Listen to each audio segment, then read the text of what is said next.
Alô, amigos, de volta aqui no canal Tricolaço. Vamos falar das coisas do São Paulo Futebol Clube. Hoje, repercutindo o sorteio da Copa Sul-Americana. É para valer o primeiro campeonato pesado do ano, né? Eu sempre digo isso aqui, não dá pra gente ficar levando em conta Campeonato Paulista, Campeonato Estadual em geral. Tudo que acontece acaba sendo super valorizado quando na verdade ninguém quer isso. Todo ano a gente começa falando, não, é o Paulista, é o Carioca, é o Paranaense e tal. Aí começa a perder. Aí já começa a cornetagem, começa a pegação no pé de técnico, começa a pegação no pé de jogadores, quando na verdade aquilo, sempre digo, tem que servir como um laboratório para que as ideias sejam postas em campo, postas em prática, avaliadas, se necessário mantidas ou trocadas. Aliás, o São Paulo parece estar trocando um pouco o jeito de jogar, é a informação que tem vindo lá da Barra Funda. Bom, o que temos aí para a semana que vem, né? Depois a tabela vai sair direitinho, mas São Paulo, Tigre da Argentina, olha que coisa, Tolima da Colômbia e o Puerto Cabello da Venezuela. Esse é o grupo do São Paulo na Copa Sul-Americana. Lembrando que na Sul-Americana só o campeão do grupo passa, porque para as oitavas de final há o cruzamento com os terceiros colocados da Libertadores da América. Então, torna-se obrigatório fazer uma campanha boa logo de cara na primeira fase, como o São Paulo fez no ano passado, né? Foi ali o segundo melhor por detalhes. São Paulo ganhou os jogos que tinha que ganhar, acabou empatando um jogo que não precisava, mas foi líder do seu grupo com alguma folga e se classificou. Para esse ano, toda a expectativa que foi gerada a partir do Campeonato Paulista é ruim. É muito ruim. É muito ruim porque o São Paulo teve momentos muito ruins, especialmente com times que tinham um pouco mais de organização. Não quer dizer que os times da Sul-Americana são todos muito organizados, todos dão trabalho, mas são times, alguns deles com alguma tradição. O Deportes Tolima da Colômbia é um time com alguma tradição já em torneios sul-americanos, já deu trabalho para brasileiros em outros momentos. O ano passado, até enfrentar o Flamengo na Libertadores, era um time complicado, acabou saindo ali, mas era um time complicado. Tem as histórias das eliminações famosas, né? Eliminou o Corinthians lá atrás, quando o primeiro time brasileiro caiu naquela fase preliminar da Libertadores, ficou com aquela fama do tô eliminado e tal. De lá para cá, não fez lá grande coisa, mas é sempre um time que incomoda. O Tigre é uma equipe que de 2012, quando o São Paulo enfrentou na final da Sul-Americana e ganhou o título, lembram disso? Evoluiu bastante no cenário argentino. Tem altos e baixos, tem alguns momentos em que deu trabalho, outros momentos que não deu tanto trabalho assim.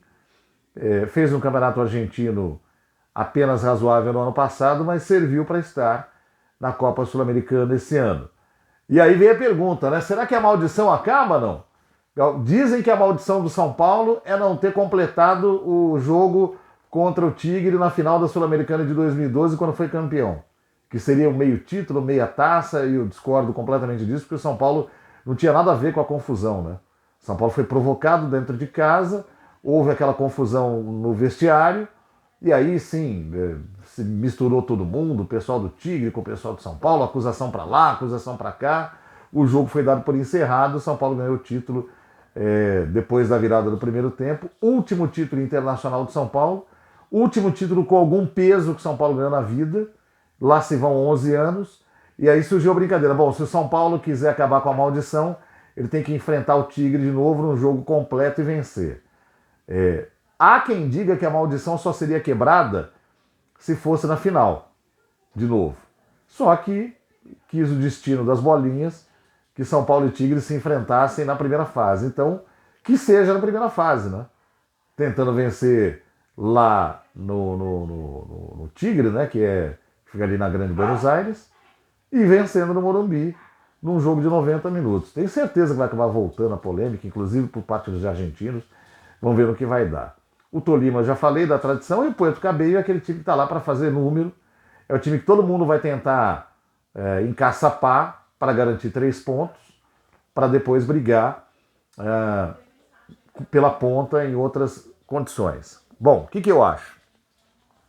que o São Paulo nesse momento não está preparado para isso, mas ao mesmo tempo é o torneio que, se o São Paulo conseguir acertar o pé, é de novo aquele mais viável para tentar vencer.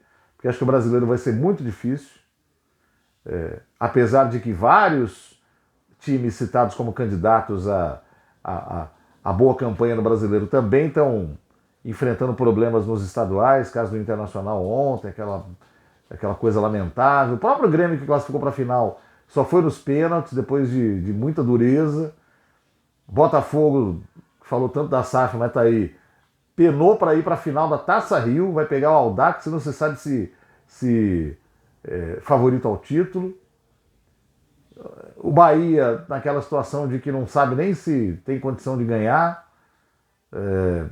O Cruzeiro em Minas, tudo bem que o Cruzeiro é um ano para pensar em não cair, mas não foi para a final, deu aquela confusão toda, o Ronaldo já falou.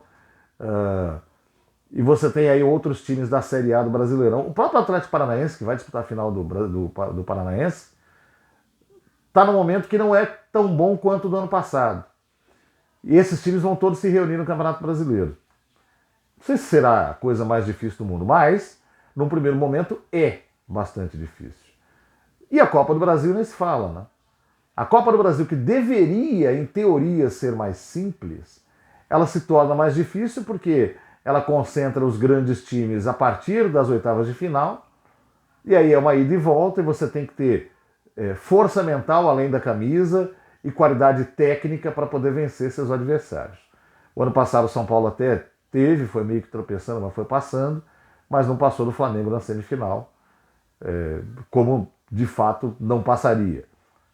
E na Sul-Americana conseguiu chegar à final. Também meio aos trancos a barrancos, é verdade. Porque depois de uma campanha da primeira fase boa, o São Paulo passou pelas oitavas com dificuldade, pelas quartas com dificuldade, e pela semifinal com o Atlético Goianiense, muito difícil, né? E aí a final foi aquela coisa melancólica que a gente viu, sem jogar nada, perdeu de pouco para o time do Independente Del Valle. Eu entendo que se conseguir tirar o melhor que esse elenco mediano pode dar, dá para passar da primeira fase. Aí a partir das oitavas de final vai ter que ver com quem vai cair, porque pode pegar um time da Libertadores que venha, apesar de sair em terceiro, ligado. Pode pegar um gigante da Libertadores que caia pelas tabelas, vai saber, né? Então é tudo muito complicado. A questão é que o São Paulo vive um momento terrível. Semana passada, de novo, foi uma prova disso.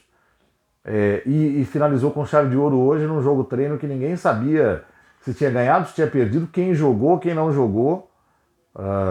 Ainda que o jogo treino não valha nada, que se tivesse perdido de 5-0 era a mesma coisa. Acredita em mim, era a mesma coisa. Mas não dá, né? Para o São Paulo não divulgar para a imprensa como é que foi o jogo contra o Coritiba. E as coisas todas da semana passada que a gente já viu, né? Primeiro, o Júlio Casares dando entrevista dizendo que está tudo bem. No dia seguinte, o noticiário dizendo que o São Paulo tem 2 meses de direito de imagem dos jogadores atrasados.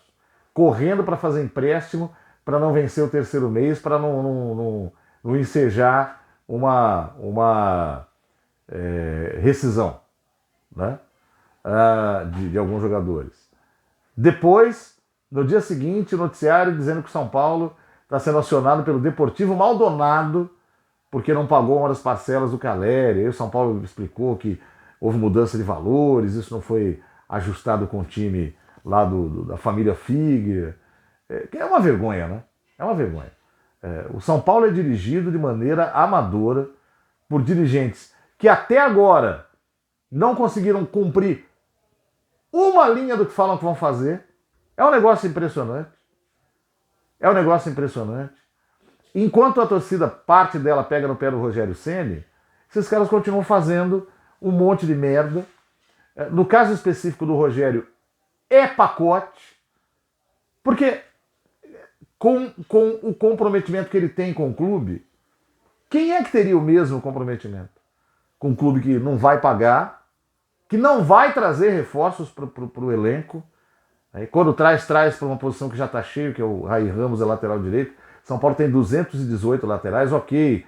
Um está machucado, o outro está se recuperando, o outro está em uma fase, o outro é muito novo. né? Aí você traz mais um. Daí quando esse cara jogar e de repente se acertar na posição, todos os outros melhoram. Você faz o que com esses caras? São Paulo precisa de um reforço para o ataque que não conseguiu ainda. Por que precisa? Porque o Caleri continua em recuperação, porque o Galopo só volta no fim do ano, porque o Erisson veio em más condições físicas e já não é um grande jogador, mas o São Paulo não foi lá trazer um atacante ainda para jogar. Houve a notícia de que o Pedrinho teria jogado nesse jogo treino, né? O que, se aquele caso envolvendo ele e a sua esposa, namorada, enfim, não tivesse sido resolvido ainda, é uma vergonha. É uma vergonha. São Paulo fala que afastou o cara e aí bota ele para treinar. Quer dizer, não há nenhum tipo de respaldo para esse time. É tudo uma grande fake news, é tudo um grande cenário de filme, é tudo uma grande mentira. Toda semana a gente é surpreendido com uma grande mentira que nasceu dentro do São Paulo Futebol Clube. Então não podia terminar diferente.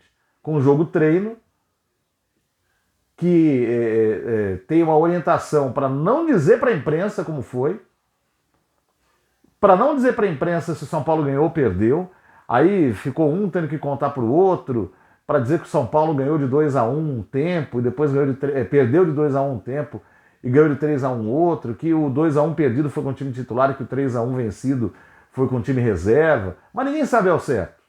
Porque é uma vergonha, cara. Qual é o problema de... E mesmo que tivesse perdido, qual é o problema de divulgar? Ah, a torcida tá no pé. Paciência. Tá no pé porque tá cansada, porque não aguenta mais esperar. Porque olha pro time e não confia no time que tem. Quem é que confia no time?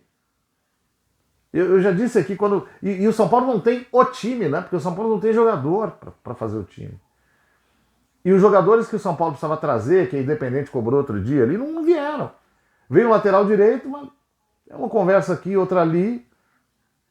Lembro que a Independente fez um pedido de pelo menos 5 jogadores para chegar e resolver. E olha que não falou em craque, cara que custa uma bala. Não, jogador que saiba jogar bola e venha para resolver. Não tem. O São Paulo vai começar a Sul-Americana semana que vem, o que no papel é um título viável, com aqueles jogadores machucados, uma parte parece que está voltando, mas outra parte ainda está lá, sem incrementar esse elenco. A única novidade que surgiu nos últimos tempos aí é que o Rogério teria feito uma modificação para jogar no 3-5-2 ou no 3-4-3, enfim, com 3 zagueiros, o que para mim é inteligente, eu acho.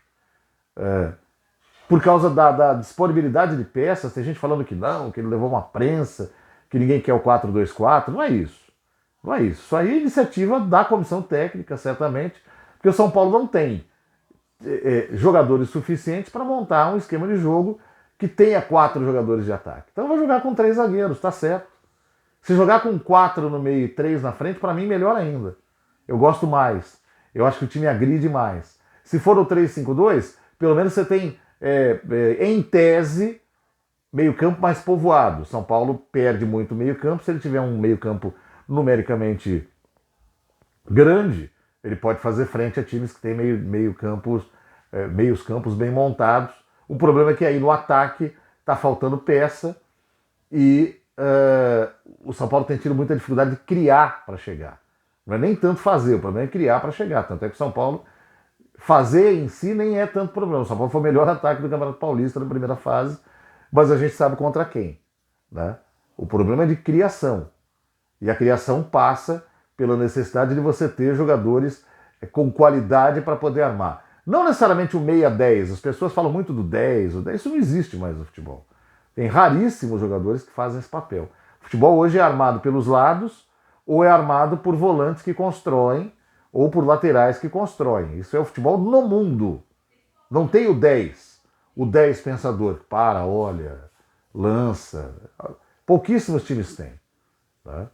Então você tem que trabalhar com o que tem hoje. Você não vai achar esse jogador. Se achar, tem que trazer, mas não vai achar. Não vai achar. Se não for por uma bala, não vai achar.